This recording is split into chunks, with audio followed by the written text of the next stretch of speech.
नमस्कार, स्वागत है आपका। आप देख रहे हैं इंडिया टीवी। आपके साथ मैं हूं प्राची पारशर। दोपहर के 12 बज रहे हैं, वक्त है प्रहार का। प्रहार में बात करेंगे सबसे पहले पश्चिम बंगाल की, जहां सत्ता में बीजेपी के आते ही बड़े बड़े एक्शन हो रहे हैं। कट मनी और अवैध वसूली के खिलाफ अभियान चलाया जा रहा है और इसी कड़ी में आसनसोल से टीएमसी के श्रमिक नेता राजू अहलूवालिया को अरेस्ट किया गया है। टीएमसी नेता पर बस, ऑटो और टोटो स्टैंड से अवैध रूप से कटमनी वसूलने का आरोप है। टीएमसी नेता को आसनसोल जिला अदालत में पेश किया गया है। पुलिस अधिकारियों का कहना है कि जांच के दौरान जो भी साक्ष्य सामने आएंगे उनके आधार पर आगे की कानूनी कार्रवाई की जाएगी। तो एक तरफ अवैध निर्माण हो, उस पर लगातार एक्शन किया जा रहा है, तो एक कटमनी कल्चर जो पश्चिम बंगाल में लोगों के लिए परेशानी का सबब बना हुआ था, उस पर भी ताबड़तोड़ एक्शन शुवेंदु सरकार कर रही है। और ऐसे ही एक टीएमसी नेता को अब गिरफ्तार किया गया है। टीएमसी नेता को आसनसोल कोर्ट में पेश भी किया गया है। तो आसनसोल से टीएमसी नेता की गिरफ्तारी हुई है। कटमनी वसूलने के आरोप में राजू अहलूवालिया को गिरफ्तार किया गया है। बस, ऑटो स्टैंड से अवैध वसूली का आरोप इन पर है, जिन्हें गिरफ्तार करके कोर्ट में पेश किया गया है। हमें फंसा दिया है षड्यंत्र के, हम दुर्नीति के खिलाफ हमेशा आवाज उठाए हैं, तुलाबाजी के खिलाफ आवाज उठाए हैं। अब तो रोज देख रहे हैं आपके समाचार पत्रों में छप रहा है। उसके बावजूद जो है झूठा मामला नम कहलाया कि ये राजनीतिक षड्यंत्र है। तो न्यायालय पर भरोसा है, न्यायालय से। पश्चिम बंगाल के नदिया में टीएमसी नेता और सरजीत बिस्वास को रंगदारी के आरोप में गिरफ्तार किया गया है। रविवार को कोर्ट में पेशी के बाद उसे पुलिस कस्टडी में भेज दिया गया। बताया जा रहा है कि 2021 के विधानसभा चुनाव के बाद सरजीत पर चुनाव के बाद हुई हिंसा में शामिल होने के आरोप लगे थे। वो तृणमूल के राज में लंबे समय तक पंचायत प्रधान रहा। अभी कृष्णानगर एक पंचायत समिति के एग्रीकल्चरल वर्किंग डायरेक्टर है। पुलिस सूत्रों के मुताबिक सरजीत पर दिगनगर में कई फैक्ट्रीज और फैक्ट्री में काम करने वाले मजदूरों से पैसे लेने का आरोप है। इसको लेकर रंगदारी के आरोप में थाने में लिखित शिकायत दर्ज कराई गई थी, जिसके बाद पुलिस ने सरजीत को गिरफ्तार किया। आसनसोल में उसे लेकर नदिया तक टीएमसी नेताओं पर शिकंजा कसा जा रहा है। अवैध वसूली और रंगदारी मामलों में टीएमसी के नेता जेल भेजे जा रहे हैं।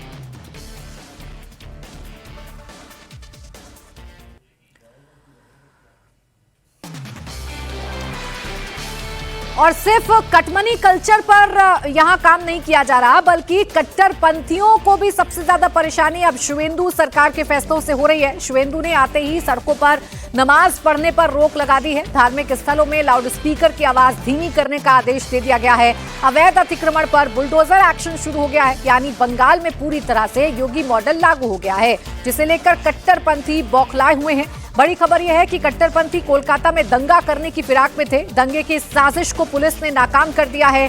कोलकाता के पार्क स्ट्रीट इलाके में सड़क पर नमाज पढ़ने को लेकर मुस्लिम समुदाय की भीड़ अचानक सड़कों पर उतर आई थी, जिसके बाद पुलिस ने लोगों को समझाने की कोशिश की, लेकिन भीड़ में शामिल उपद्रवियों ने पथराव कर दिया। इसमें 3 पुलिसकर्मी घायल हो गए। इसके बाद पुलिस ने लाठीचार्ज करके उपद्रवियों को खदेड़ दिया। हंगामे और झड़प के बाद पूरे इलाके में भारी पुलिस बल को तैनात कर दिया गया है। पुलिस का कहना है कि कोलकाता में दंगा फैलाने के लिए बाहर से लोगों को बुलाया गया था। पुलिस अब इन लोगों की पहचान में जुटी है। पुलिस के आला अफसर इलाके में फ्लैग मार्च कर रहे हैं। तो वहीं आसनसोल के पत्थरबाजों पर भी पुलिस की कार्रवाई हुई है। हावड़ा में शुवेंदु सरकार का बुलडोजर कब्जा है। कोलकाता में अभी तनाव के बीच कैसे हालात हैं, ये आपको दिखाते हैं।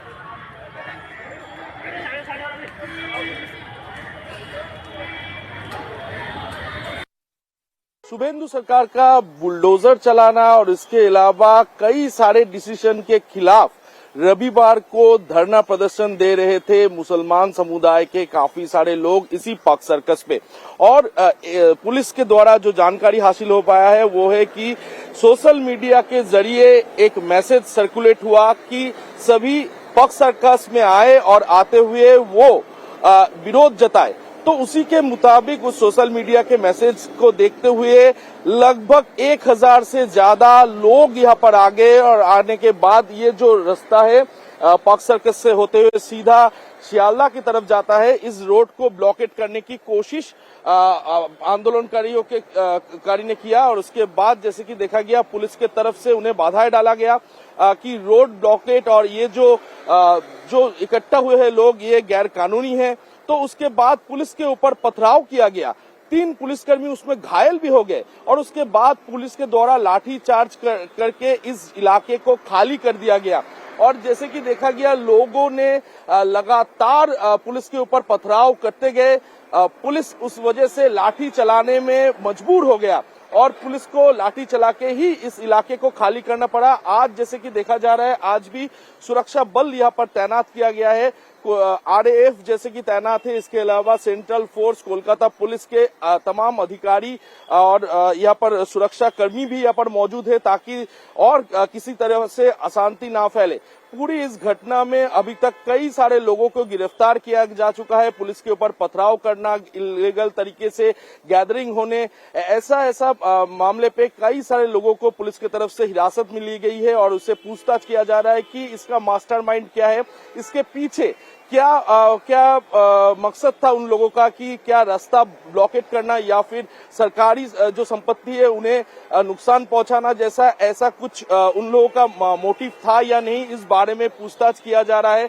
और आज सुबह के विजुअल थोड़ा दिखाने की कोशिश करूंगा। ये पग सर्कस है और पग सर्कस में यहाँ पर वाटर कैनन यहाँ पर रखी गई है। इसके अलावा रैफ के अलग अलग गाड़ी यहाँ पर रखी गई है और पुलिस कर्मी भी यहाँ पर तैनात रखी गई है ताकि किसी भी तरह से अशांति फिर से ना फैले। अब बंगाल में दंगा करने वालों पर शुवेंदु सरकार ताबड़तोड़ कार्रवाई कर रही है। आसनसोल पुलिस चौकी पर हमला करने वाले 25 से ज्यादा आरोपियों को गिरफ्तार किया गया है। 15 मई को मस्जिद में लाउडस्पीकर लगाने को लेकर आसनसोल के रेलपार इलाके में बवाल हो गया था। दंगाइयों की भीड़ ने जहांगीर मोहल्ले की पुलिस चौकी पर हमला कर दिया था। पुलिस चौकी पर पथराव करके भीड़ ने उसे तहस नहस कर दिया। अब इस मामले में नया सीसीटीवी फुटेज भी सामने आया है जिसमें उग्र भीड़ पुलिस से भिड़ती नजर आ रही है। पुलिस ने सीसीटीवी से पहचान करके 26 आरोपियों को गिरफ्तार किया है, जिनमें से 7 को रिमांड पर लिया गया है और 19 को जेल भेज दिया गया है। तो आसनसोल में दंगा भड़काने वालों को अब सीसीटीवी के जरिए पहचान करके उनकी गिरफ्तारी की जा रही है। नहीं, कोई भी कानून के बाहर नहीं है, खाली मस्जिद नहीं है।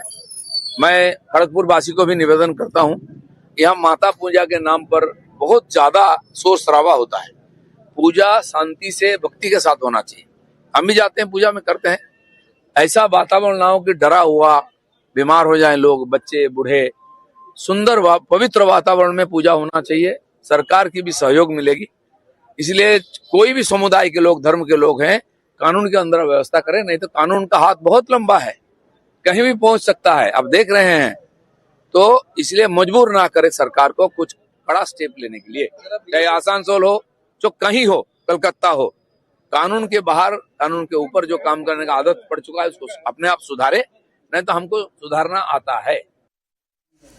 तो बंगाल में सरकार बदलते ही बदलाव भी साफ दिखने लगा है। शुवेंदु ने सीएम बनते ही बंगाल में योगी मॉडल को लागू किया। पूरे बंगाल में इस समय फुल स्पीड में बुलडोजर एक्शन भी हो रहा है। अवैध कब्जे पर पीले पंजे का कहर टूट रहा है। बड़ी खबर कोलकाता से सटे हावड़ा से है, जहां स्टेशन के बाहर बड़े पैमाने पर अवैध कब्जे पर बुलडोजर चला। गंगा घाट बस स्टैंड के आसपास अवैध तरीके से बनी दुकानों और फुटपाथ कब्जा करके उस पर चलाए जा रहे बिजनेस को तोड़ा गया। बंगाल में ताबड़तोड़ हो रहे बुलडोजर एक्शन ने सबको सकते में डाल दिया है, क्योंकि ऐसा मंजर पहली बार पश्चिम बंगाल में देखने को मिल रहा है। अवैध निर्माण के खिलाफ कोई सरकार इस तरह से कार्रवाई अभी तक पश्चिम बंगाल में नहीं करती थी, लेकिन शुवेंदु का विजन बिल्कुल क्लियर है। अवैध कब्जे को बर्दाश्त नहीं किया जाएगा और पश्चिम बंगाल में जो माहौल खराब करने की कोशिश करेगा उसको बख्शा नहीं जाएगा।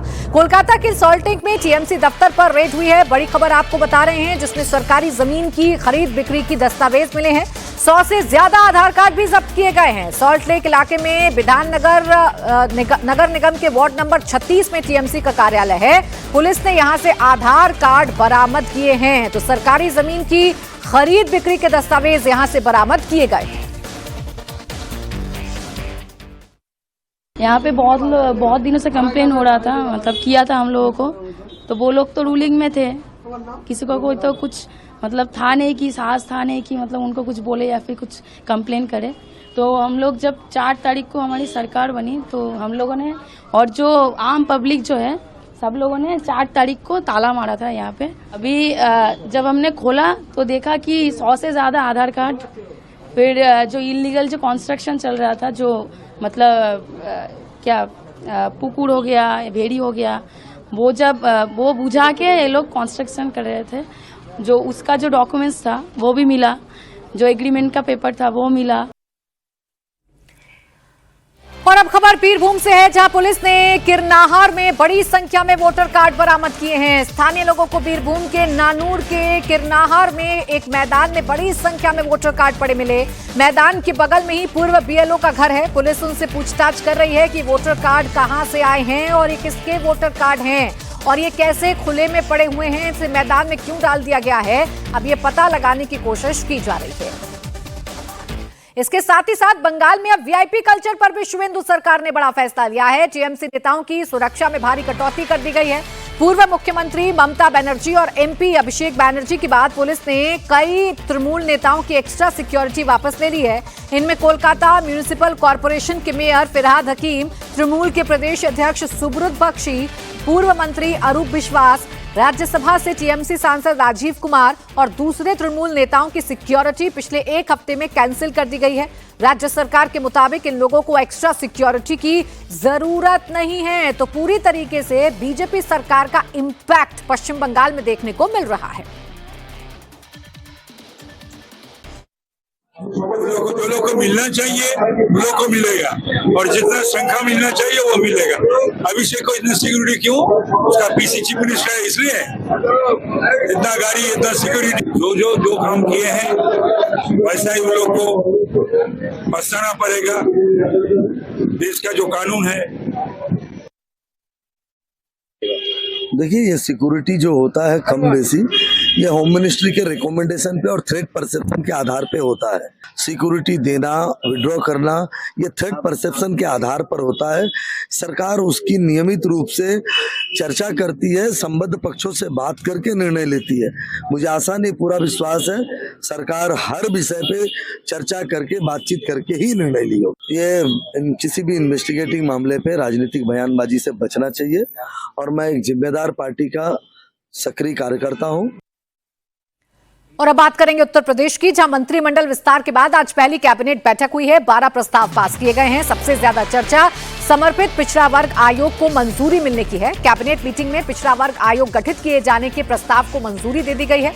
सरकार पंचायत चुनावों में ओबीसी के आरक्षण का नया आधार तैयार करना चाहती है। इसके लिए समर्पित आयोग पंचायत स्तर पर पिछड़े वर्ग की सामाजिक और राजनीतिक हिस्सेदारी का अध्ययन करेगा, जिसके आधार पर आरक्षण तय किया जाएगा। इसे आगामी पंचायत चुनावों से पहले सरकार का बड़ा राजनीतिक और सामाजिक कदम माना जा रहा है।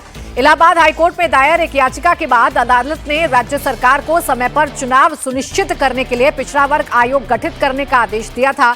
आज योगी कैबिनेट में इस प्रस्ताव पर मुहर भी लग गई है। पिछड़ा वर्ग आयोग को मंजूरी मिल गई है इस कैबिनेट बैठक में।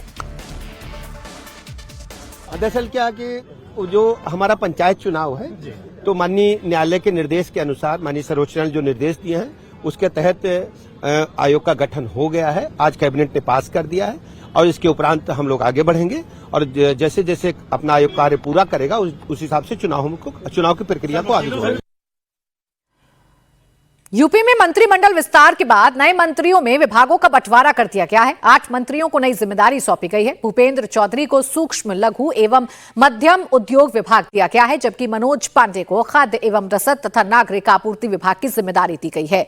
अजीत सिंह पाल को खाद्य सुरक्षा एवं औषधि प्रशासन विभाग सौंपा गया है। वहीं सोमेंद्र तोमर को राज्य मंत्री स्वतंत्र प्रभार के रूप में राजनैतिक पेंशन, सैनिक कल्याण एवं प्रांतीय रक्षक दल विभाग दिया गया है। वहीं कृष्णा पासवान को पशुधन एवं दुग्ध विकास, कैलाश सिंह राजपूत को ऊर्जा एवं अतिरिक्त ऊर्जा स्रोत, सुरेंद्र दिलेर को राजस्व और हंसराज विश्वकर्मा को सूक्ष्म, लघु एवं मध्यम उद्योग विभाग में राज्य मंत्री बनाया गया है। और विशाल हमारे सहयोगी इस वक्त जुड़ गए हैं ज्यादा जानकारी के साथ। विशाल, ये दोनों ही बड़ी बातें हैं, पहले तो मंत्रियों में विभागों का बंटवारा होना और दूसरा कैबिनेट में पिछड़ा जो वर्ग है उसको मंजूरी मिल जाना। क्या सरकार के फैसले हैं और इससे कैसे 27 के समीकरण साधने की कोशिश है, खासकर पीडीए को ध्यान में रखकर? सरकार से तो बाद में निपटेंगे, पहले जो अपने वाले जो प्राची, जैसा कि आपने जिक्र किया कि जिस तरीके से आज उत्तर प्रदेश कैबिनेट की जो बैठक हुई उसमें 12 प्रस्ताव पास हुए हैं, उसमें सबसे ज्यादा जो चर्चा हो रही है वो इस बात की हो रही है कि पिछड़ा वर्ग आयोग का जो गठन का फैसला किया गया है, जिसके आधार पर जो पंचायत के त्रिस्तरीय चुनाव होने हैं, जिसमें जिला पंचायत भी आता है, ग्राम प्रधानी भी आता है, ब्लॉक प्रमुख भी आता है, इन सारे चुनावों को संपन्न कराने के लिए हाईकोर्ट की तरफ से जो निर्देश यूपी सरकार को दिए गए थे उसके तहत आज गठन कर लिया गया है आयोग का। और सरकार की तरफ से बिल्कुल साफ कर दिया गया है कि जो भी पंचायत चुनाव के निर्धारण के लिहाज से जो पिछड़ा वर्ग के आयोग के लोगों को उनका जो हक मिलता है, उनको जो हिस्सेदारी मिलती है, चाहे वो अनुसूचित वर्ग हो, चाहे वो अनुसूचित जनजाति वर्ग हो, चाहे वो ओबीसी लेयर हो, सभी को उनका हक मिल सके। और पंचायत चुनाव में इन जो पर्टिकुलर जातियां हैं, इनको न सिर्फ उनकी सामाजिक समरसता के हिसाब से बल्कि उनके इक्वेशंस के हिसाब से उनको उनका हक मिल सके, इसको लेकर के ये बड़ा गठन किया गया है। और ये माना जाना चाहिए कि एक दो दिन में मुख्यमंत्री योगी आदित्यनाथ, जो पंचायती राज मिनिस्टर हैं ओम प्रकाश राजभर, और इनके साथ में बैठक भी करेंगे और उसके बाद किस तरीके से अनुपात में इस हिस्सेदारी को आगे बढ़ाया जाए कि टोटल जो मिलने वाले पद हैं उसकी 27% उसमें मिलता है उनको भागीदारी, उस 27% को न सिर्फ स्टैब्लिश किया जा सके बल्कि आगे भी चीजों को बढ़ाया जा सके। तो ये कह सकते हैं कि 2027 का जो चुनाव होगा उससे पहले जो त्रिस्तरीय पंचायत चुनाव होने की बातचीत चल रही थी उसको लेकर के एक बड़ा फैसला हुआ है। और मंत्रियों के जो विभागों का बंटवारा हुआ है उसमें भी जातीय संतुलन और क्षेत्र संतुलन के साथ साथ विभागों के संतुलन का भी खासा ख्याल रखा गया है। और इसीलिए मंत्रियों को बड़ी जिम्मेदारी दी गई है ताकि वो अपने क्षेत्र में जाएं, अपने लोगों के बीच में जाएं, पार्टी कार्यकर्ताओं के पास जाएं। लक्ष्य बड़ा है और इस लक्ष्य को साधने के लिए एक तैयारी यूपी सरकार, योगी सरकार सोच समझकर कर रही है, भारतीय जनता पार्टी सोच समझकर कर रही है। शुक्रिया आपका विशाल तमाम जानकारी के लिए।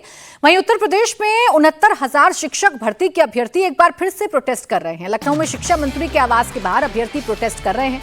69,000 शिक्षक भर्ती के अभ्यर्थियों का प्रदर्शन हो रहा है। प्रदर्शनकारी सड़क पर रेंग रेंग कर विरोध जता रहे हैं। 69,000 शिक्षक भर्ती के जो अभ्यर्थी हैं वो इस समय शिक्षा मंत्री संदीप सिंह के माल एवेन्यू आवास के बाहर प्रदर्शन करने के लिए पहुंचे हैं। लेकिन पहले इनकी जो कॉल थी वो थी कि मुख्यमंत्री आवास का घेराव करेंगे, लेकिन चूंकि मुख्यमंत्री आवास पर सुरक्षा हमेशा बहुत ज्यादा कड़ी होती है, अभ्यर्थियों को फिलहाल पुलिस ने पहले ही रोका है। और यहाँ पर आप देखिए कि बड़ी संख्या में जो अभ्यर्थी हैं वो फिलहाल बैठे हुए हैं और पुलिस के लोगों ने यहाँ पर पूरी तरीके से पहरा लगा दिया है। पिछड़े दलितों को न्याय दिलाओ, 69,000 शिक्षक भर्ती और इस तरीके के जो तमाम पोस्ट कार्ड हैं वो लेकर के यहाँ पर खड़े हुए हैं। क्या मांग है, क्या डिमांड है जिसको लेकर के फिलहाल आप लोग यहाँ खड़े हुए? मामला तो कोर्ट में चल रहा है। मैं धनंजय गुप्ता देवरिया से। पिछले देखिए 6 सालों से हम लोग का ये कही मांग है कि सरकार हम लोग को जो है पिछड़े दलितों को जो हकमारी लूटा गया पूर्व जो है शिक्षा मंत्री के माध्यम से, वो हम लोग जो है सिंगल में से जुट चुके हैं, डिवीजन बेंच से जुट चुके हैं, लेकिन करीब 30 डेट लग चुका है, लेकिन सरकार की तरफ से कोई भी सरकारी अधिवक्ता नहीं गया। कल यानी 19 मई को डेट लगा हुआ, बड़ी मुश्किल से डेट हम लोगों ने लगवाए। कल यही कहने आए कि आप लोगों ने तो हम लोगों को कीड़ा मकोड़ा बना दिया, इसलिए हम लोग जो रेंग करके जो शिक्षा मंत्री के यहाँ जाने की कोशिश किया। और यही कहने आए, यही बाबूजी कल्याण सिंह जो कहते थे जो अगर जो आपका पिछड़े दलितों को कोई हक लूटा है, आरक्षण लूटा है। सरकार की तरफ से क्या बात आप लोग को बताई जा रही है? सरकार सिर्फ जो है कहने को कहती है, लेकिन आज तक पिछले 30 डेटों पर कभी सरकारी अधिवक्ता नहीं गए। केवल गए हैं तो सिर्फ डेट लेने के लिए कि हमारे पास तैयारी नहीं है, हाई लेवल की मुझे मीटिंग करना है, हमको जो है अगली डेट पर हम प्रपोजल लेकर आएंगे।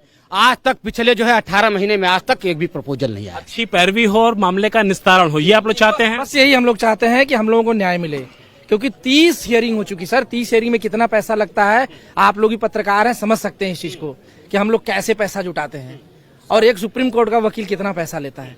लेकिन सरकार हमारी एकदम हम लोगों के प्रति संवेदनहीन हो चुकी है, ऐसा दिख रहा है, ऐसा लग रहा है कि हम लोगों के प्रति संवेदनहीन हो चुकी है।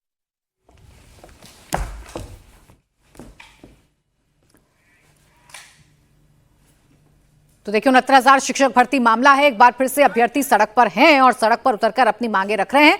वहीं प्रधानमंत्री नरेंद्र मोदी की अपील का असर भी उत्तर प्रदेश में देखने को मिल रहा है। मुख्यमंत्री योगी आदित्यनाथ के काफिले में गाड़ियों की संख्या घट गई है। आज लखनऊ में सीएम योगी के काफिले में सिर्फ 6 गाड़ियां नजर आई। अब तक सीएम योगी के काफिले में करीब 18 गाड़ियां चला करती थीं, लेकिन अब ये घटकर 6 हो गई हैं। 18 की संख्या पहले हुआ करती थी, लेकिन अब 6 गाड़ियां नजर आ रही हैं। और पूरे देश भर में पीएम मोदी की अपील का असर देखने को मिल रहा है। खासकर बीजेपी शासित और एनडीए शासित जो राज्य हैं वहां ज्यादा असर देखने को मिल रहा है। इसके साथ ही साथ यूपी की डिप्टी सीएम ब्रजेश पाठक भी आज 2 गाड़ियों के काफिले के साथ निकले। लखनऊ में ब्रजेश पाठक इलेक्ट्रिक कार से बाहर निकलते नजर आए। ये प्रधानमंत्री मोदी की अपील का ही असर है जो उत्तर प्रदेश में भी देखने को मिल रहा है।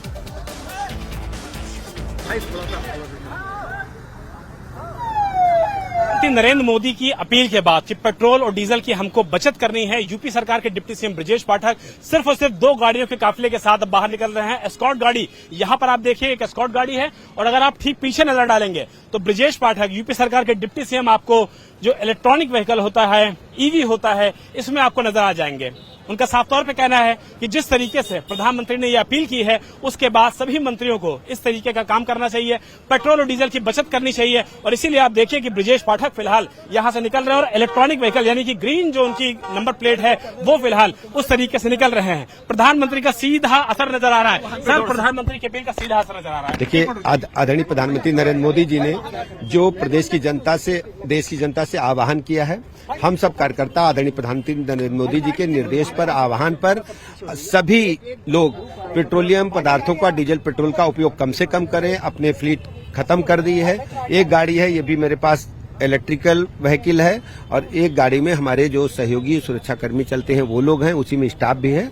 और मैं प्रदेश के लोगों से भी अपील करता हूं, सब लोग प्रधानमंत्री जी के आह्वान पर ऐसा ही करें, और वैश्विक संकट से निपटने में भारत प्रधानमंत्री जी के साथ पूरी ताकत के साथ खड़ा है। 10 गाड़ियां पहले थी, अब 2 गाड़ियां हैं। देखिए, एक गाड़ी तो मेरी, एक गाड़ी में हमारे सहयोगी जो स्टाफ के लोग होते हैं, कभी कोई काम पड़ जाए तो दस्तखत मोहर फोन फान करने वाले। पूरी तरीके से ऑनलाइन मोड पे है समय, तरह से विभाग हमारा ऑनलाइन मोड पे है, और सभी बैठ के हमने ऑनलाइन किया है।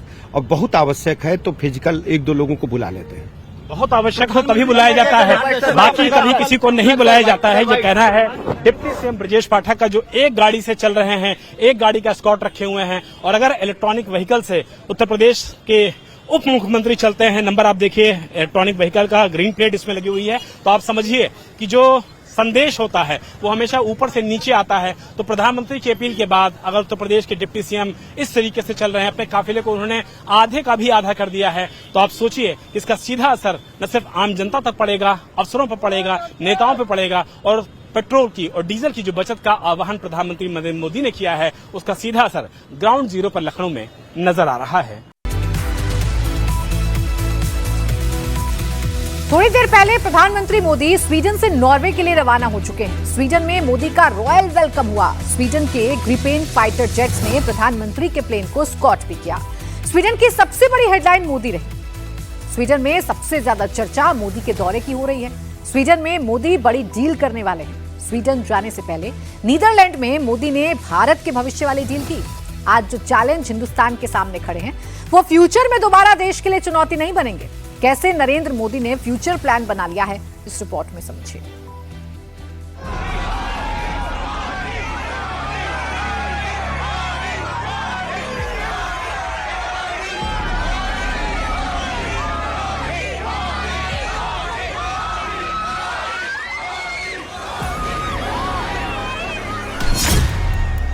पांच देश, 6 दिन, 144 घंटे और भारत के भविष्य की सबसे बड़ी तैयारी।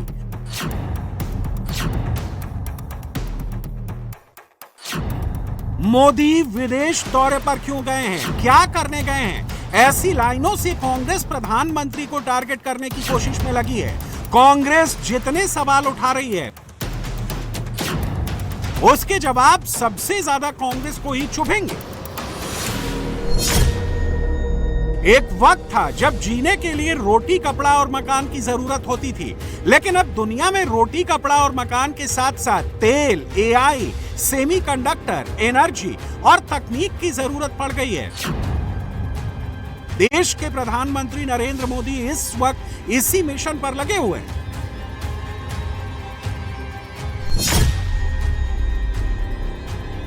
यूएई का दौरा पूरा हो चुका है, नीदरलैंड टूर भी पूरा हो चुका है, अब स्वीडन की बारी है। उसके बाद नॉर्वे और इटली प्रधानमंत्री जाएंगे।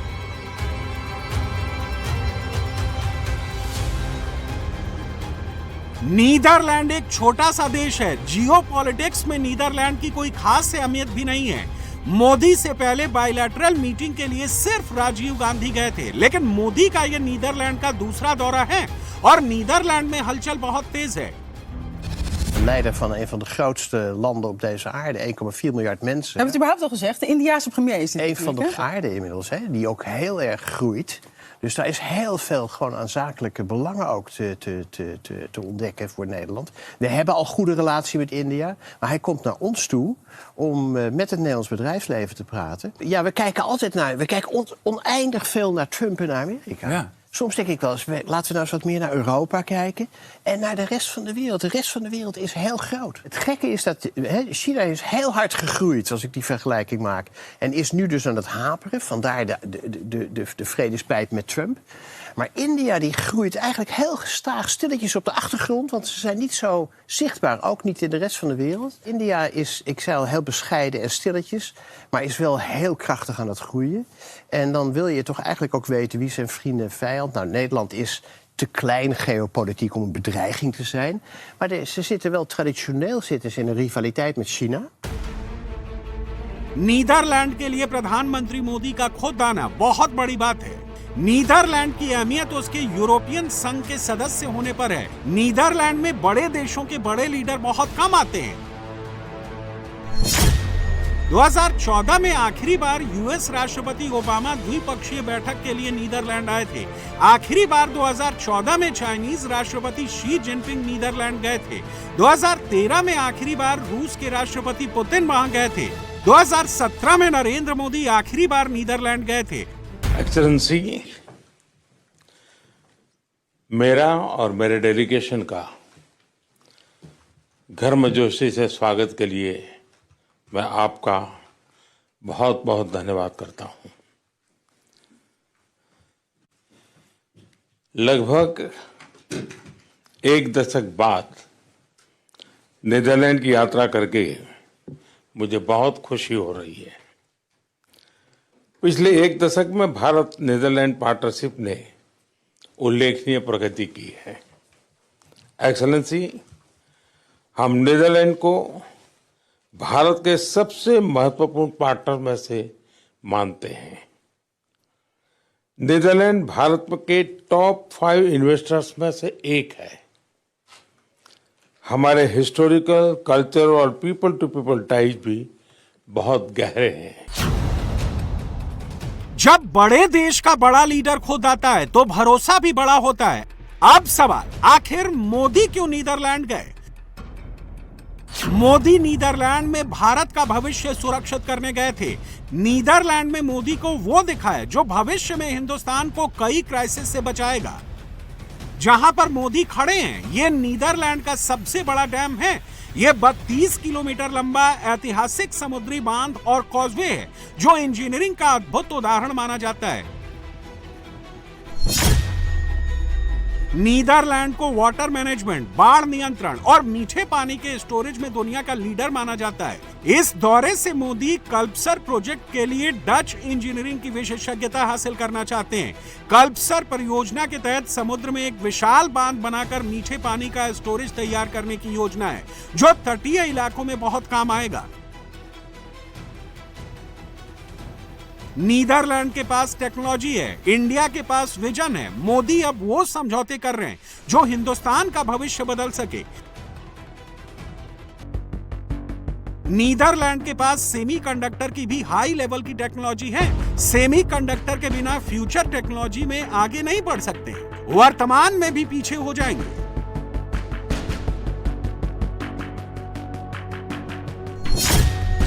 नीदरलैंड चिप बनाने वाली मशीनों का वैश्विक लीडर है। भारत तेजी से एक बड़ा ग्लोबल चिप मैन्युफैक्चरिंग हब बनने की ओर अग्रसर है। यह डील हिंदुस्तान के लिए बहुत जरूरी थी। जब से डोनाल्ड ट्रंप ने टैरिफ वॉर शुरू की है, जिस तरह से ट्रंप ने यूरोप को टारगेट किया है, उसके बाद यूरोप भी अमेरिका के अलावा दूसरा मार्केट ढूंढ रहा है। नीदरलैंड के लिए भारत बहुत बड़ा मार्केट है, जो अकेले नीदरलैंड के प्रोडक्शन सेक्टर को उठा सकता है। इस वक्त नीदरलैंड को भारत की ज्यादा जरूरत है। एक्सेलेंसी, भारत विश्व का सबसे युवा देश और विश्व की सबसे तेज गति से बढ़ रही मेजर इकोनॉमी है। आप नीदरलैंड और यूरोपियन लीडरशिप की नई पीढ़ी को रिप्रेजेंट करते हैं। हमें नीदरलैंड की एक्सपर्टीज और भारत की स्पीड और स्केल को हर क्षेत्र में जोड़ना चाहिए। इनोवेशन, इन्वेस्टमेंट, सस्टेनेबिलिटी और डिफेंस जैसे क्षेत्रों में सहयोग को नए आयामों तक पहुंचाना है। इसी साझा दृष्टि के साथ आज हम भारत नीदरलैंड संबंधों को स्ट्रेटेजिक पार्टनरशिप के स्तर पर ले जा रहे हैं। आज हम भारत नीदरलैंड संबंधों को भारत और नीदरलैंड के बीच एक ऐसा समझौता हुआ है जिसने पाकिस्तान के होश उड़ा दिए हैं। नीदरलैंड में मोदी ने हाथ मिलाया, वहां पाकिस्तान में मुनीर के हाथ जरूर कांपने लगे होंगे। भारत और नीदरलैंड डिफेंस मिनिस्ट्री के बीच लेटर ऑफ इंटेंट साइन किया गया। इसके जरिए दोनों देश सैन्य हार्डवेयर, रिसर्च और डिफेंस इंडस्ट्री के बीच टेक्नोलॉजी ट्रांसफर को बढ़ावा देंगे। इसके अलावा आतंकवाद के खिलाफ खुफिया जानकारी साझा करने की व्यवस्था मजबूत की जाएगी। मोदी दुनिया में आगे बढ़ रहे हैं। मुनीर ईरान और अमेरिका के बीच फंसा हुआ है। अब ईरान भी बोल रहा है पाकिस्तान से ना हो पाएगा और अमेरिका भी पाकिस्तान पर गुस्साने लगा है। मोदी इस वक्त ऐसी जंग जीतने में लगे हैं जो हिंदुस्तान को भविष्य में भी अजेय बना देगी। मोदी एक साथ दो फ्रंट पर काम कर रहे हैं। भारत में तेल की खपत कम करने की अपील की, विदेश में ग्रीन हाइड्रोजन डील कर रहे हैं, हिंदुस्तान में एक साल तक सोना नहीं खरीदने की अपील कर रहे हैं, विदेश में सेमीकंडक्टर और एआई डील से देश को आगे बढ़ा रहे हैं, देश में फ्यूज क्राइसिस को कंट्रोल कर रहे हैं, विदेश में नई सप्लाई चेन पर समझौते कर रहे हैं। एक रास्ता बंद होता है तो प्रधानमंत्री मोदी नया रास्ता खोलने की तैयारी में लग जाते हैं।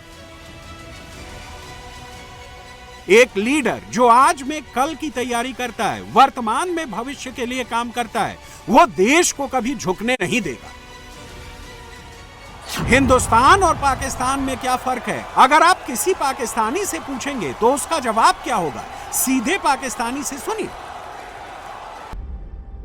नरेंद्र मोदी का नीदरलैंड दौरा पूरा हो चुका है, अब बारी है स्वीडन की।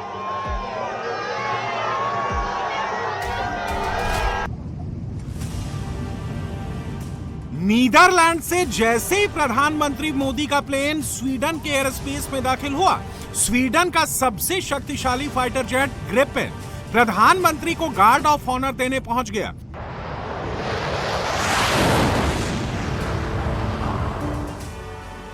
ग्रिपेन स्वीडन का सबसे एडवांस फाइटर है जो नाटो एयर फोर्स की ताकत भी है। ग्रिपेन को 24/7 रेडी जेट कहा जाता है। चाहे बर्फबारी हो या फिर बारिश, ग्रिपेन हर मौसम में लड़ने के लिए तैयार रहता है। ग्रिपेन कहीं पर भी लैंड कर सकता है, छोटी सी एयरफील्ड से टेक ऑफ कर सकता है।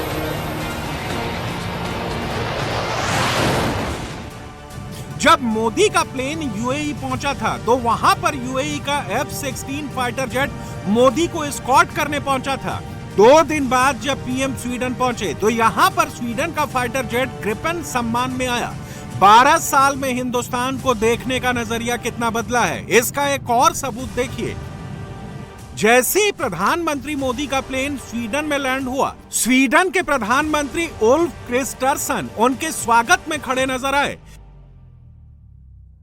किसी भी देश की पहचान, किसी भी लीडर का वर्चस्व इस बात से तय होता है दूसरे देशों में उसका स्वागत कैसे होता है, कैसे उनका सम्मान होता है। नरेंद्र मोदी को एयरपोर्ट पर अलविदा कहने खुद नीदरलैंड के प्रधानमंत्री आते हैं। जब तक मोदी का प्लेन जाता नहीं है तब तक वो वहां खड़े रहते हैं।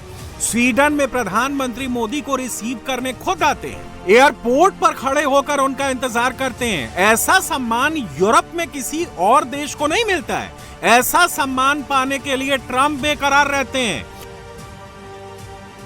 स्वीडन के प्रधानमंत्री क्रिस्टरसन ने मोदी को एयरपोर्ट में ही गार्ड ऑफ ऑनर दिया।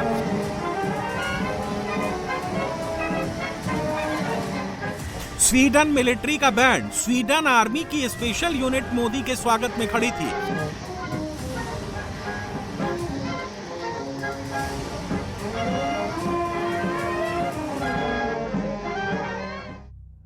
स्वीडन के पीएम के खास आग्रह पर प्रधानमंत्री नरेंद्र मोदी वहां गए हैं। प्रधानमंत्री मोदी का यह दूसरा स्वीडन दौरा है। पहली बार 2018 में मोदी स्वीडन गए थे। अब 2026 में मोदी दोबारा स्वीडन पहुंचे। प्रधानमंत्री मोदी कितने पावरफुल हैं, उनकी ताकत क्या है, ये स्वीडन के अंदर खड़े होकर उन्होंने स्वीडन के पीएम को दिखा दी। जिस तरह से मोदी को देखने के लिए भीड़ जमा थी, ऐसा नजारा किसी भी स्वीडन पीएम के लिए नहीं हो।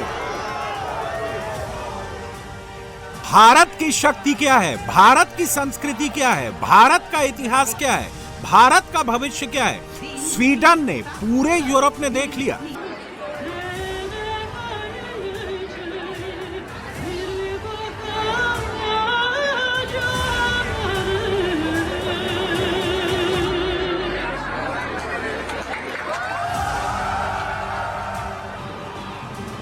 2014 से पहले ऐसा कभी नहीं देखा गया जब यूरोप के देश भारत के स्वागत के लिए लाइन लगाए खड़े हों।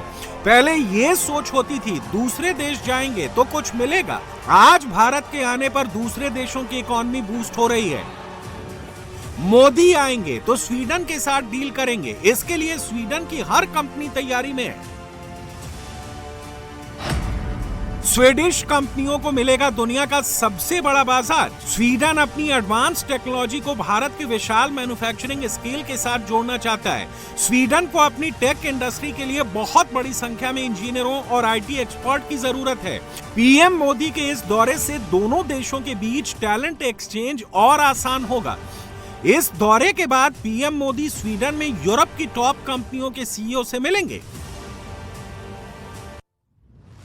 जब से डोनाल्ड ट्रंप को नोबेल पीस प्राइज नहीं मिला है, ट्रंप स्वीडन से बहुत गुस्से में है। ट्रंप ने बाकायदा स्वीडन को धमकाया भी था, जिसके बाद से स्वीडन अमेरिका की जगह दूसरा मार्केट तलाश रहा था और उसको इंडिया जैसा बड़ा देश और मार्केट मिल गया। अब बात भारत को स्वीडन से क्या मिलेगा। भारत को इस वक्त सबसे ज्यादा जरूरत ग्रीन टेक्नोलॉजी, सेमीकंडक्टर, एआई और डिफेंस तकनीक की है। इन सभी सेक्टर में स्वीडन भारत के बहुत काम आ सकता है। जो झटका पाकिस्तान को मोदी के यूएई दौरे से लगा है, उससे अभी तक पूरा पाकिस्तान सदमे में है। इस्लामिक पाकिस्तान का गुरूर चकनाचूर हो गया है। युद्ध सिर्फ बॉर्डर पर लड़े नहीं जाते हैं, गोली चलाना आखिरी ऑप्शन होता है। बिना गोली चलाए जो दुश्मन को हरा दे वही असली योद्धा होता है। जैसे इस वक्त यूएई से पाकिस्तानी भगाया जा रहा है, इंडिया का वेलकम किया जा रहा है। यूएई पाकिस्तान के लिए सिर्फ एक इस्लामिक मुल्क नहीं है, बल्कि ऐसा देश है जो पाकिस्तान को भीख देता था, उधार देता था, पाकिस्तानी फौज को पालता था। लेकिन अब यूएई ने पाकिस्तान के सामने रोटी फेंकना बंद कर दिया, हिंदुस्तान के साथ समझौता कर लिया।